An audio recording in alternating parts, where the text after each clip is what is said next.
American truckers once proudly drove rigs they believed were pure, homegrown iron. They were actually driving a Swedish lie. Decades earlier, two obsessive Swedes weaponized a one-ton pendulum. They smashed it into their cabs, designing a brutal test that folded foreign trucks like tin cans. By writing the laws of physics into local law, they locked competitors out of Europe forever. Then they set their sights on America. Buying up bankrupt U.S. brands, they quietly slid their own Swedish frames underneath classic American grills. This is the story of a 50-year horsepower war and how one company secretly hijacked the global highway.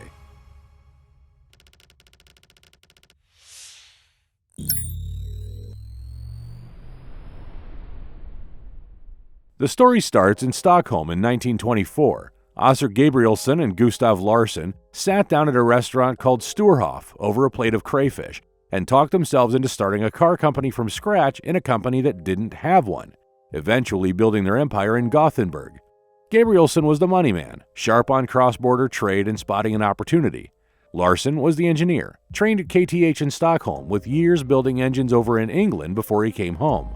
Between the two of them, you had a businessman who knew how to use Sweden's cheap labor and world-class steel, paired with an engineer who refused to let a bad part leave the shop and obsessed over tight tolerances and part testing. They didn't start out by building a massive car empire because those early models sold pretty weak. What actually saved the company was the trucks. And the guiding principle behind every machine they built came down to one sentence Gabrielsson and Larsson never moved on. They believed that because people drive these machines, safety has to come first. Safety wasn't a tagline for them. It was the foundation of every piece of steel they forged from the very first day. There's a detail on the Volvo grille that's been sitting there for 100 years, and most people walk right past it. They assume the circle with the arrow is just a symbol for mail. They're wrong. It's a statement, bolded right onto the nose of every truck the company has ever built. But first, you need to understand what these two men were building it for. Their first truck, the Series 1, rolled out of the shop in 1928. It was basically just a car chassis with a cargo bed strapped on the back and a 28 horsepower engine that wasn't anything fancy. But Sweden wasn't looking for fancy. American trucks imported into the country back then would snap their axles and blow their suspensions apart in a single season. The Series 1 wasn't elegant, but it was tough enough to survive the job, and that was the only metric that mattered. That mark on the grille isn't the symbol for mail, it's the ancient alchemical sign for iron, bolted to the hood as a statement that they were running the best Swedish steel on the planet.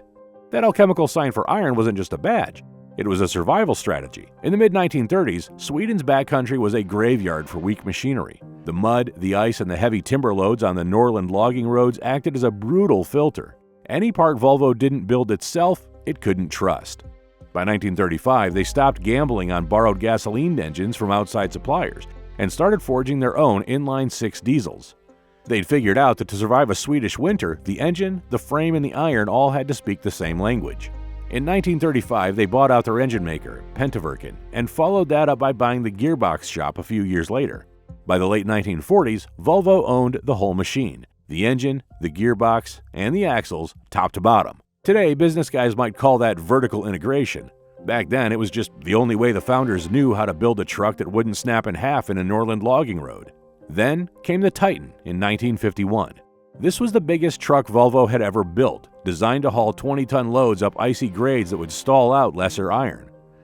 The naturally aspirated engine put out 150 horsepower, which was solid for the era, but the logging industry was demanding more torque without the extra weight.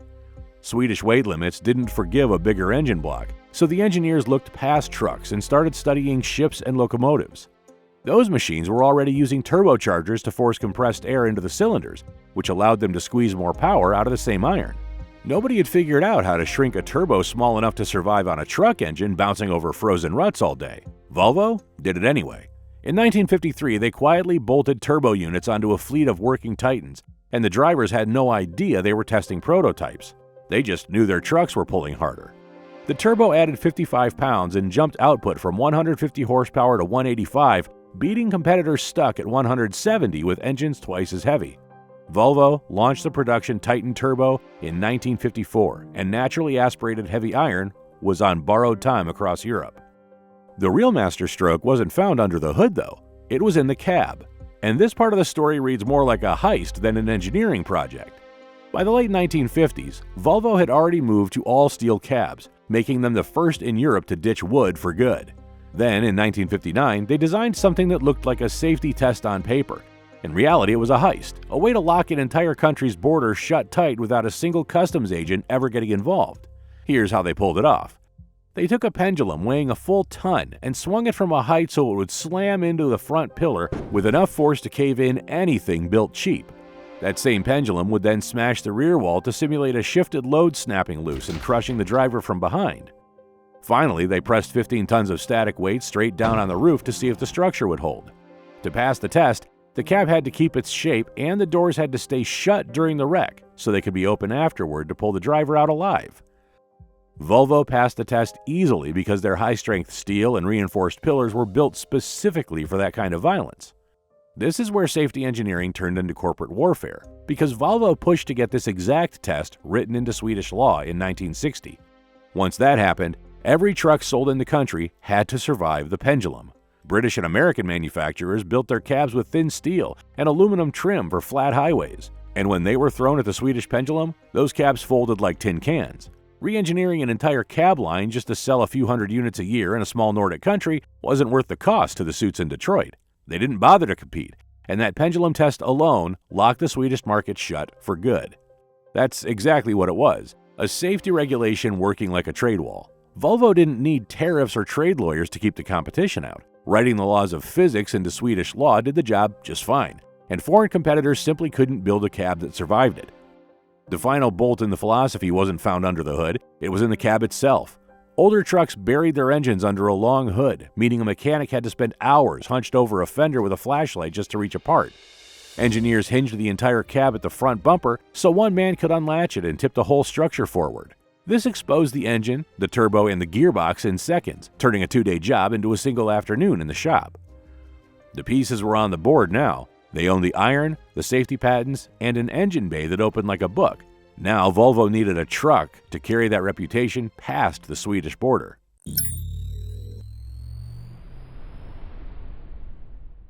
In 1965, Volvo put a truck on the road called the F88, and this machine turned a Scandinavian success story into a real threat to every truck builder in Europe. At the time, nobody else in the industry was building rigs this way because every other manufacturer in Britain, Germany, and America treated truck building like a kit car project.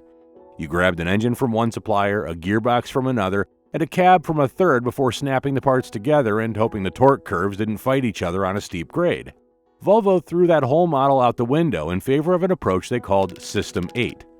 This meant every major part, the engine, the gearbox, the axle, the frame, the steering, the brakes, and the suspension, had to be designed to work together perfectly from day one. The whole truck worked as one unit instead of 8 separate parts wearing a shared badge. This mattered to the guys hauling freight, because when a drive shaft snaps on an assembled truck, you usually get a blame circus. The engine maker points at the transmission guy points at the chassis builder, and meanwhile your truck is sitting dead on the shoulder while your freight runs late. Volvo built the whole thing themselves, so when something broke there was no finger pointing, just one company that had to fix it.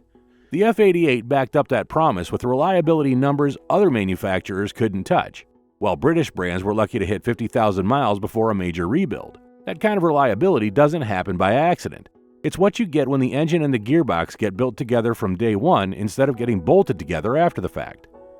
The heart of the machine was the TD100, which was a turbocharged inline-6 under 10 liters that put out 260 horsepower. Competitors needed a massive 11-liter block with no turbo just to scrape past 200. Raw power alone never told the whole story on the F88. Volvo ran a noise test on the cab that showed 74 decibels at cruising RPM, while British legal limits sat all the way up at 92.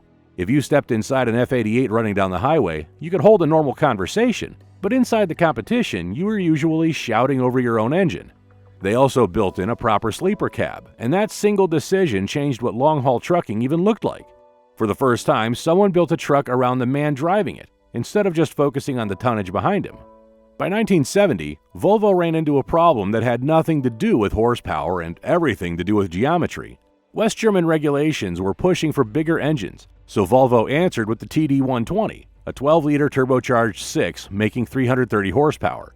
The trouble was that the engine was simply too tall to fit under the existing cab floor of the F88, and on paper, that made it mechanically impossible. Most outfits would have scrapped the cab and started over from a blank sheet. Building an entirely new cab for one engine option would have ruined their standardized System 8 approach, so the engineers did something so stubborn, so mechanically wrong, that it's the only reason the F-89 exists at all. They built a cradle that mounted the engine tilted over on a hard angle inside the frame rails, providing just enough lean to clear the floor by a hair. This crooked little hack allowed them to pack a 330 horsepower engine into a bay that was never meant to hold more than 250. This setup came with a nasty side effect, because tilting the block that far to one side ate up the space a right-hand drive steering column needed. This meant Britain and Australia, both left-hand traffic countries, couldn't get the F-89 at all.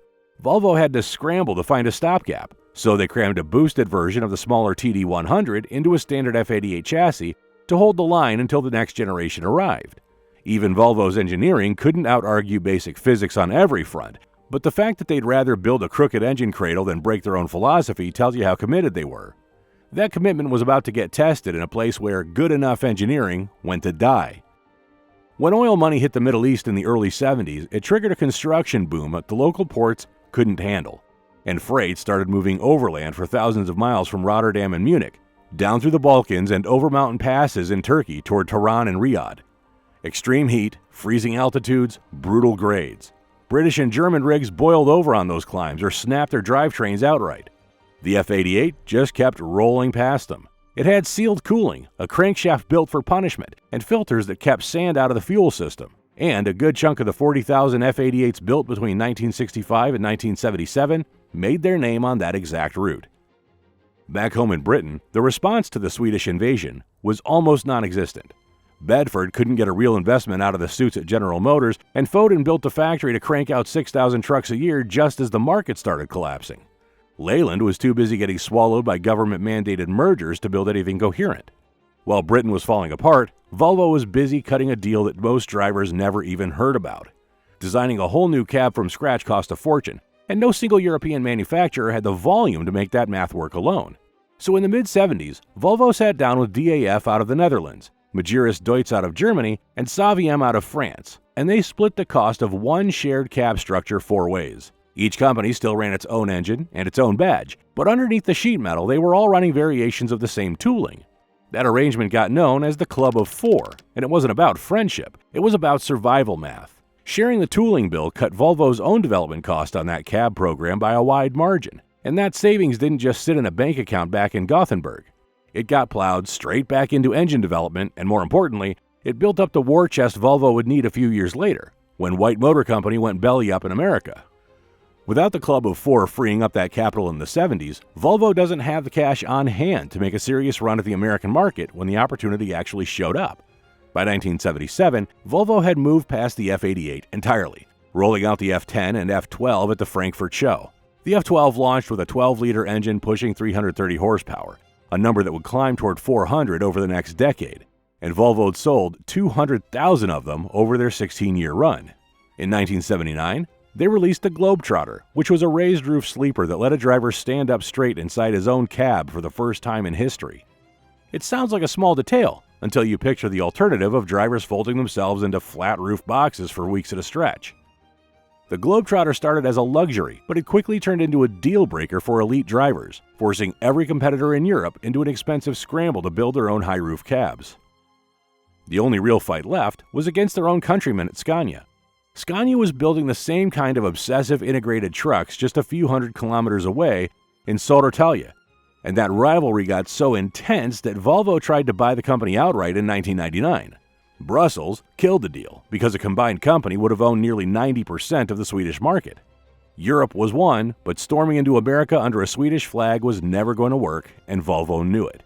They bought an American name instead, dropping their own engineering quietly underneath it, and let operators believe they were still buying homegrown iron.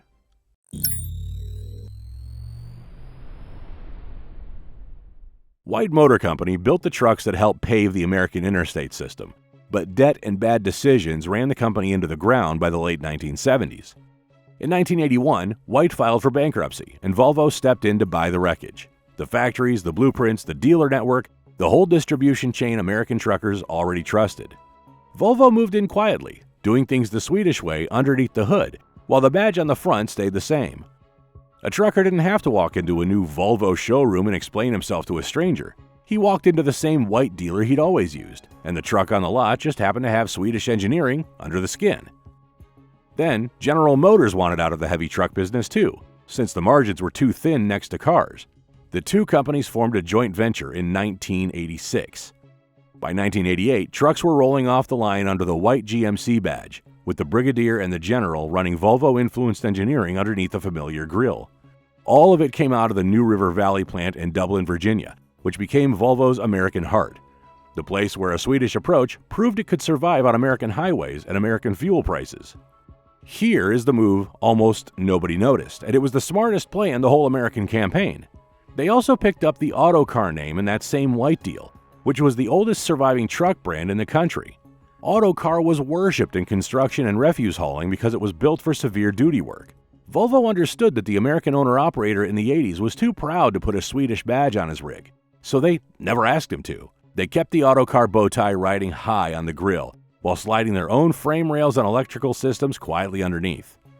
For 2 decades, guys running dump trucks and garbage routes swore they were driving tough American iron when they were actually driving Swedish thinking in an American costume. Volvo didn't try to beat American pride head-on, they just walked around it. An entire generation of American construction, every foundation poured and every load of trash hauled to the dump ran on Swedish engineering wearing an Autocar badge. Nobody driving those rigs ever knew it. Even with the branding sorted out, the bigger fight still waited: how an American driver builds his own truck. For decades, guys picked their own chassis, then bolted on a Cummins or a Caterpillar, an Eaton Fuller stick you had to learn to float, and Dana axles out back. That combination was a personal statement, built one part at a time like picking out a custom rifle. System 8 didn't work that way. Volvo built the entire drivetrain as one unit, no substitutions allowed. Buyers took the D12, a 12-liter inline-six pushing 465 horsepower engineered to work as one piece with the rest of the truck, or they went and bought a different rig. It was efficient and strong, and it was completely foreign to a mechanic who'd spent 30 years learning a Cummins by ear. Then the I-Shift arrived, an automated manual transmission that let a computer handle the clutch and gear selection. Floating gears without ever touching the clutch had been a badge of honor for decades, a skill you bragged about at the truck stop. Now a computer does it better every time. Old school guys mocked the I-Shift as a toy for people who never learned how to drive a real truck. And it didn't just offend the drivers who took pride in floating gears. It forced the mechanics to trade their wrenches for laptops, relearning a trade they thought they already knew cold. But fleet managers looked at the fuel numbers instead of the complaints, and the savings were too obvious to ignore. So, orders kept stacking up regardless of what the veterans thought. The stick and the clutch pedal were already dying, and no amount of pride in the cab was going to save them. But killing off the old way of driving was only half the job. Volvo still needed a truck that looked and felt like it belonged on American highways instead of a Swedish showroom. In 2010, the American landscape shifted overnight. Caterpillar, the king of the highway, walked away from the truck business because they couldn't meet new emissions rules without blowing up their whole engine design. That exit left a massive hole in the market, and suddenly, fleet buyers who used to swear by yellow iron started giving Volvo's integrated drivetrains a serious look. The real turning point for the look of the truck came in 1996, with the launch of the VN series. Built at the New River Valley plant, it kept the long hood American drivers expected, but sloped the nose and narrowed the grille to cut wind resistance. It was 30% lighter on drag than the trucks it replaced, and that was the machine that finally let Swedish engineering and the American road presence sit comfortably in the same cab.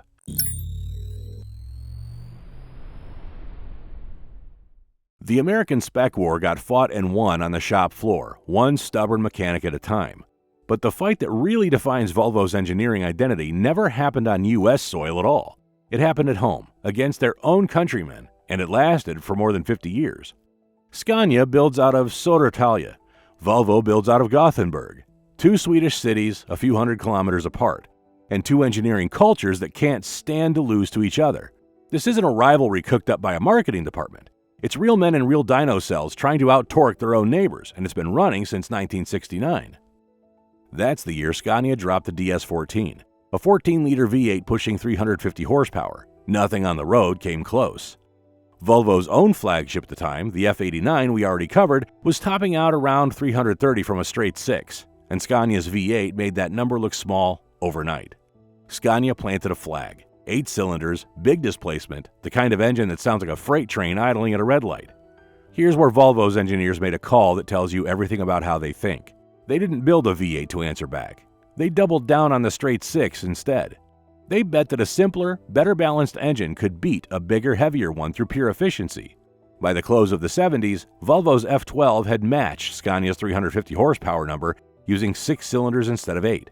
No extra bank of cylinders, no extra friction, no extra weight hanging off the crank, just a longer stroke and better breathing.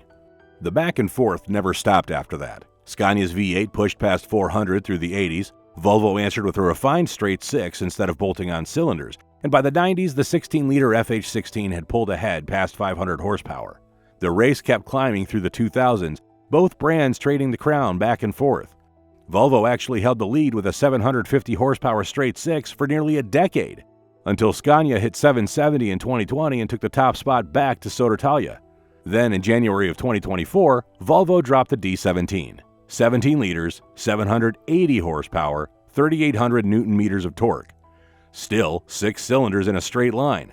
Still no V8 anywhere in the block. Sit with that for a second.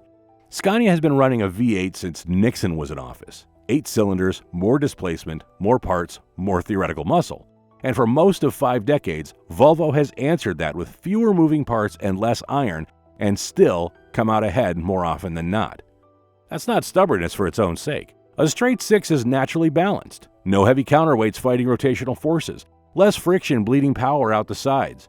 Volvo leaned into that physics instead of copying Scania's approach, and the D17 is the current proof it still works. The D17 didn't win this fight on size alone. It won because of a secret sitting inside the piston itself. A patent so small most mechanics would never even notice it, and it's the only reason 780 horsepower doesn't melt this engine down into a puddle of iron. Volvo carved 6 tiny ridges into the top of the piston. These ridges work like little ramps, pushing the fireball from the fuel back toward the center of the cylinder instead of letting it slam straight into the walls and waste heat. It's the difference between a controlled blast and a messy fire. Less wasted heat, more of that energy actually turning the crankshaft. None of this happens without money behind it. Volvo Group today sits as the second largest truck manufacturer on the planet, with plants spread across 6 continents and more than 100,000 people on the payroll worldwide. But the D17 isn't just about big numbers on a poster. It's built for the reality of 90-ton Arctic hauls. It runs on HVO and biodiesel, and its engine braking holds up across the entire RPM range. But there's a problem coming that horsepower can't fix. The same engine that just won a 50-year fight against Scania might be the last one of its kind. Europe's emissions targets are tightening fast, and the whole industry is racing to electrify heavy trucking before the rules force the issue anyway. Battery cell production across Europe is straining to keep pace, and every manufacturer, Volvo included, is scrambling to lock down its own supply chain the same way Gothenburg once locked down its own engines and gearboxes decades ago. Different material, same instinct. So the real question hanging over Volvo right now isn't whether the D17 beats Scania's next V8. It's whether a brand built entirely around the sound and feel of a diesel straight 6 can survive in a future that runs silent. 100 years of engineering philosophy built on iron and combustion, staring down a decade that might not need either one. Volvo won by owning every piece of the machine, crankshaft to cab, while everyone else just bolted parts together and hoped. Now they're doing it again with software and battery cells, locking down the electric supply chain the way they locked down the engine and the gearbox 100 years ago. Britain is gone. America runs Swedish iron under American badges. Scania's still building V8s in Södertälje, and the fight over the next 100 years just moved from the dyno cell to the battery plant. If you ran a white GMC, wrenched on a D12, or hauled a Middle East run in an F88, tell us below. Hit subscribe before you clock out.